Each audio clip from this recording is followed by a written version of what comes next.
There are many Pokemon that come close to using no attacking moves in their movesets, but it's really rare to not see even one. Even the most support-dedicated Pokemon will rarely use 4 utility moves, which are defined here as doing 0 direct damage. And we won't even count Rapid Spin or other moves whose damage is perfunctory, whose real uses lie in their secondary effects. We're talking 0 direct damage, movesets which would cause their users to automatically struggle upon being taunted. And yet these Pokemon are still godlike and win a lot. So let's quickly dive right in and start off with the iconic Wobbuffet. Team Rocket's other signature Pokemon is perhaps the emblem of this concept because it quite literally doesn't learn any damaging moves. In fact, it doesn't learn most moves. It's actually quicker to just list the moves that it does learn, which are Counter and Mirror Coat, Encore, Destiny Bond, Safeguard, Tickle, Charm, and the Magikarp special, Splash. In Gen 8, it gained Amnesia, bringing it from 8 moves to 9. So how does Wobbuffet beat anything? Well, in Gen 2, it doesn't. It technically can do damage without struggling via Counter and Mirror Coat, but these are completely dependent on the opponent attacking it, so you can just switch around it with 0 pressure whatsoever. While this doesn't change in Gen 3, that's also where abilities are introduced, and Wobbuffet's signature Shadow Tag comes in. Trapping is one of the strongest mechanics in the game, and Shadow Tag is the strongest trapping ability, as it traps literally everything. The only chance for escape are Shed Shell holders, other Shadow Taggers starting in Gen 4, Ghost types starting in Gen 6, and that's it. It's so busted that it breaks a Pokemon that literally can't do damage, at least not directly. Shadow Tag alongside Wobbuffet's utility moves already created some nasty situations, but the crux of its strategy, the reason Wobbuffet is used in Ubers to begin with, and was in fact Uber itself until Shadow Tag got the Banhammer that is, was its peerless ability to force KOs. It had great bulk and just the right kind too. Its defenses were low, but actually just right alongside its enormous HP, which is to take its advantage when its primary strategy is taking damage and bouncing it back doubled. It wouldn't be effective if it had low HP but high defenses, because it might take 30% from a move either way, but with the lower HP, it's taking a lower number of damage that will then be used twofold against the opponent. Wobbuffet's HP is one of the highest in the game, so whatever you're hitting it with, it's probably more than sufficient for you to be KO'd by the respective counter coat response, especially since Wobbuffet gets to pick its targets, and its targets are many. Offensive Pokemon with nothing to do but attack are done for, which means choice Pokemon, i.e. a lot of them, and any attempts to boost against Wobbuffet will get encored, and not just rendered useless, but taken advantage of by Wobbuffet's teammate. So Wobbuffet does do damage, it just uses yours on you, twice as well as you would use it, and when it's not doing damage, it's still enabling its teammates to terrifying degrees. Now for another Psychic Uber, we have Deoxys Speed.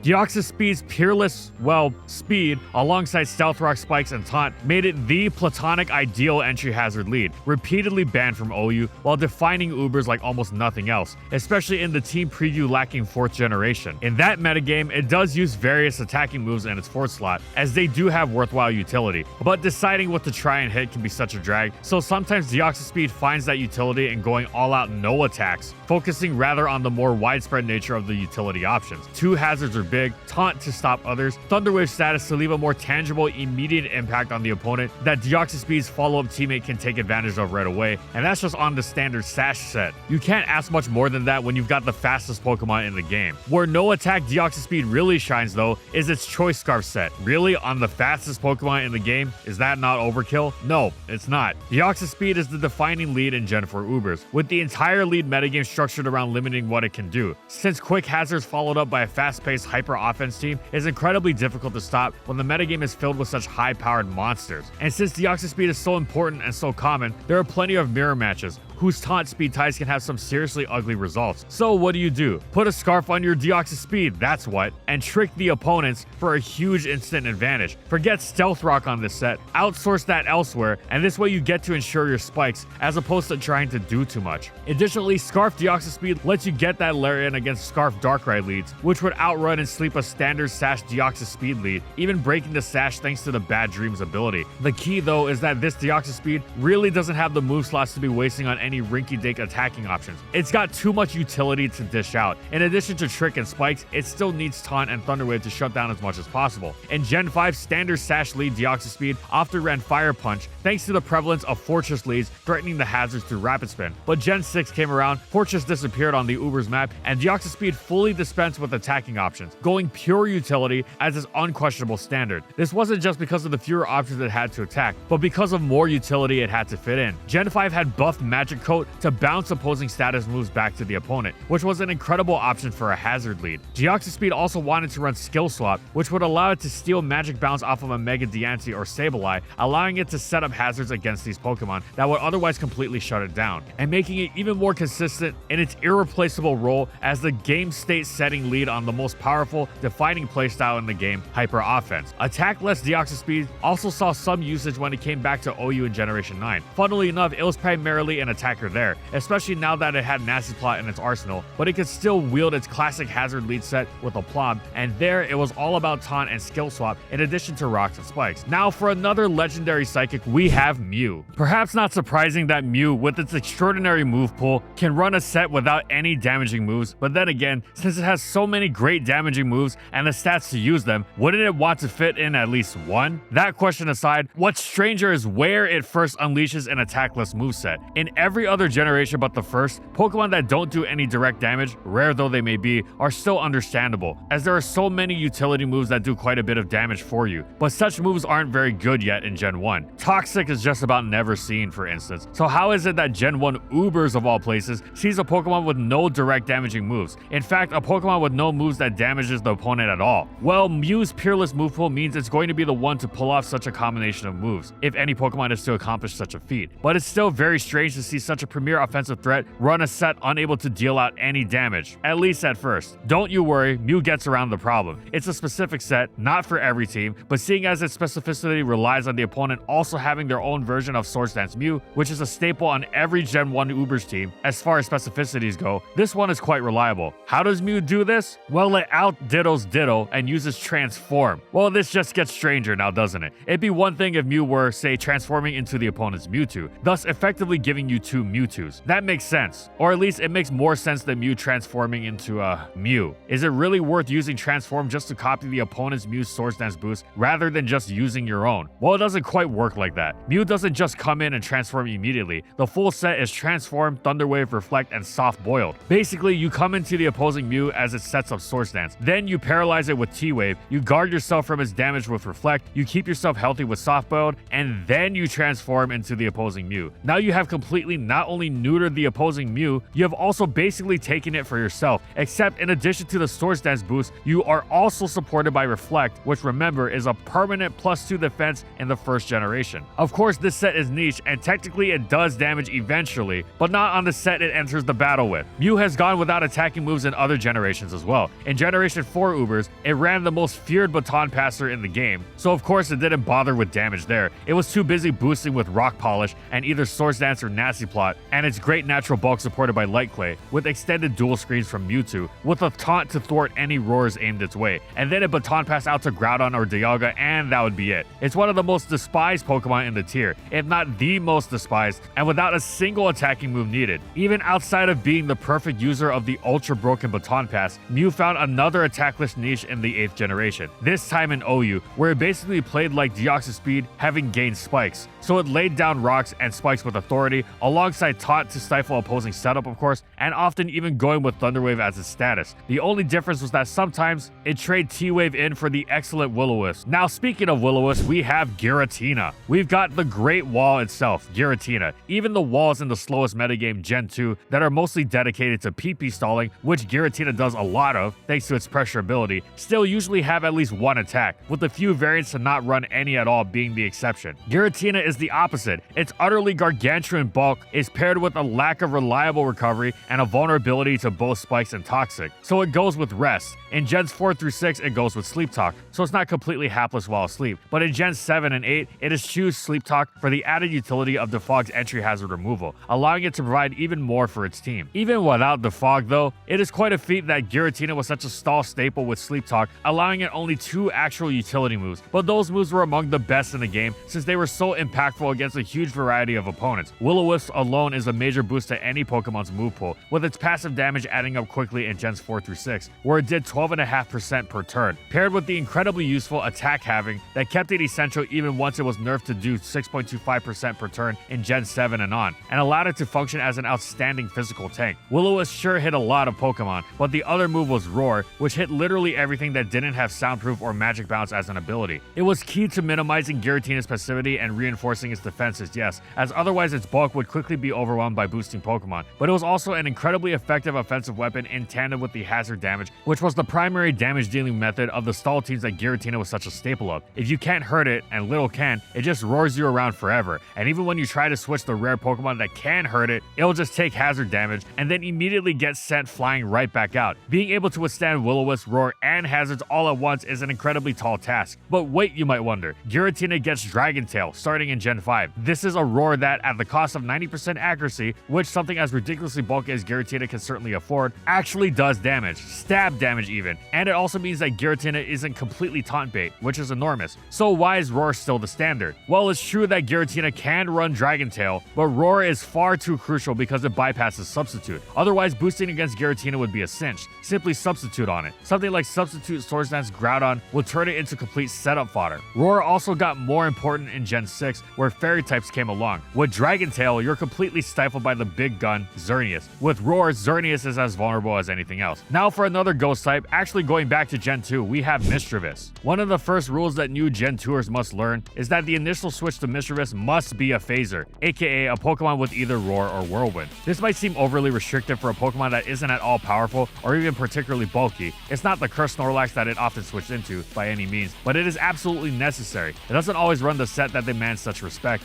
since it doesn't reliably beat the phasers that are used to answer it. But this set, with no attacks, commands such deliberate in-battle play, at least at first. Lest Mischievous pick up a free KO with an ease that would be the envy of any generation's premier wall breaker. With Bean Look, Perish Song, Protect, and Confuse Ray, Mischievous would trap almost any non-phasing opponent, get the Perish Song going, wait out the first 2 turns with solid bulk and protect, and switch out on the last turn of Perish Song, leaving its targets to faint. No attacking moves or damage at all needed whatsoever. With Confuse Ray, it can even get past phasers, though the odds aren't in its favor, so it's preferable to play around them by other means, like forcing a paralysis or a rest. Now, the tier's phasers tend to not love Mischievous's more standard utility set, using tactics like Thief, Toxic, and Thunder, but it is a necessity, at least until it's confirmed to not be the Perish Trapper. Mischievous trapping was originally so scary, in fact, that it resulted in 2 bans, and those sets also didn't run any attacking moves. The original Perish Trapper ran Hypnosis, which meant that even phasers weren't safe, as Gen 2 mechanics meant that Sleep Talk and Roar did not go together, with Roar failing if the user was faster than its opponent. And so Mischievous basically got its mean look off, slept the opponent, then sang its Perish Song for an absurdly easy KO. This was ridiculously broken, with the only out being Luck against Hypnosis, and thus Sleep Perish Trap was banned. However, even just Hypnosis and Mean Look together were incredibly broken when Mischievous started using another unique weapon, Ghost-type Curse, to take the place of Perish Song and bring the opponent down in a hurry, especially in tandem with Pain Split. So eventually Sleep Trap was banned as well, all without a single damaging move. And now for our finale, we move to a common partner of Mischievous's in Gen 2, but we're taking this Pokemon to the generation to follow with Gen 3 Skarmory. In early and later Advance, Skarmory often used Drill Peck, but in the long semi-transitional phase between these 2 eras, it didn't use Drill Peck or any other attacking moves, and that's because in that time, its non-attacking moveset was the metagame. In fact, it was so overwhelming, there were many cries to, if not ban it, then at least limit it somehow, and even those who didn't quite want any tiering action still had no shortage of complaints, the best players very much included. In early Advance, Skarmory ran physically defensive sets as its enormous base defense stat would suggest, but eventually it started experimenting with specially defensive variants. It still took physical hits like a champ, but with the enormous added bonus of showing up its usual weak spot, special attacks. Attacks that would otherwise pressure it greatly were suddenly bouncing off. Swampert Hydro Pump, Metagross Hidden Power Fire, Snorlax Fire Blast, but it wouldn't have been impenetrable with just a special defense investment. It needed a recovery option to make the most of its newfound tanking ability. Previously, Skarmory had used Rest as recovery, which wasn't bad, but had the major problem of making it easier to play around with the free turns that it gave to the opponent. Now it took its cue from its fellow wall and common partner Swampert, which were similarly lacking in reliable healing options, but was one of the most reliably unbreakable walls in the game, using nothing but Protect for added leftovers recovery. The move was similarly effective for Skarm, arguably even more so, since it was unaffected by opposing spikes. In addition to Swampert, Heatran in later gens famously healed reliably with just Protect, but Skarm outdid them both with its spikes immunity. It was always a foundational Gen 3 wall, famous for being tremendously hard to break, but with Protect, it was launched to new heights. It was extremely difficult to punish for using Protect. Even if you successfully predicted the Protect and switched to something that would threaten it out, like Moltres, that would just mean that Skarmory was able to Protect again the following turn before having to switch, meaning even more recovery. With Protect, Lefty's healing piled up so reliably and so fast, and Skarmory was so hard to damage consistently, nobody was even thinking about using Rest anymore, especially since Protect also allowed Skarmory to safely get itself out of KO range for an an attack like Aerodactyl's Choice Banded Rock Slide, and the spammable nature of its healing allowed Skarmory the freedom to stay in against spikes, against almost everything without really being punished for it, fully taking advantage of how ridiculously tanky it had become. Forget even stronger Fire Blasts like Salamences, Skarmory could now withstand Stab Thunderbolts from Jolteon and even most Zapdos, meaning that boom, they got toxic, then Skarmory would freely protect, and it would all add up alarmingly quickly, especially with how easily Skarmory's immunities allowed it to switch in even at low health. So how was Skarmory threatening the opponent in return, besides Spikes and Whirlwind? Those two always got the job done, but now Toxic, while always having been an option for Skarmory before, took off as the new standard. It allowed Skarmory to instantly, significantly threaten the vast majority of the meta in a way that wasn't limited by its low power or coverage, and it synergized tremendously with Protect. The Spikes Whirlwind Toxic Protect set became the standard Skarmory and the metagame's single most warping Pokemon for years and years. Other Pokemon started following Skarmory's lead as Protect Toxic sets started popping up on a new Pokemon that hadn't used them before, like Flygon. This period of the metagame became known as the Protox metagame, and it was all because of Skarmory. It was so overwhelming, there was a lot of genuine talk of banning Spikes, not because of Fortress or Cloyster, but solely because of Skarmory, who was such a threat and was so frustrating that there was even a famous instance of two players agreeing to play without Spikes in a major tournament final match. Funnily enough, in this era, there was an alternate Skarm set, but it also didn't run any attacking moves. It simply went with some speed EVs and taunt over Protect, great for use on faster paced teams that were less concerned about Skarmory's health and wanted to more immediately shut down defensive Pokemon such as opposing Skarmory. It was still a defensive force even without Protect, of course. Still, it was an exception. Protect Skarmory was the set of the time. Now, as the metagame evolved, Skarmory did begin running Drill Peck again, allowing it to hit the immensely dangerous Gengar that otherwise used it as a free switch-in. Being able to hit other Pokemon like Fortress, Refresh Claydol, and Focus Punch Heracross was also valuable. Still though, it became an option. No attack Skarm was always there, and its presence warped the metagame into becoming what it did in the first place. As an aside, Skarmory also ran no attack sets in several other metagames. In fact, it was an option, if not even a preference, in pretty much every generation before it got Body Press in Gen 8, including in Uber's metagames as well. But nowhere was the no attack set as great as it was in the third generation of OU.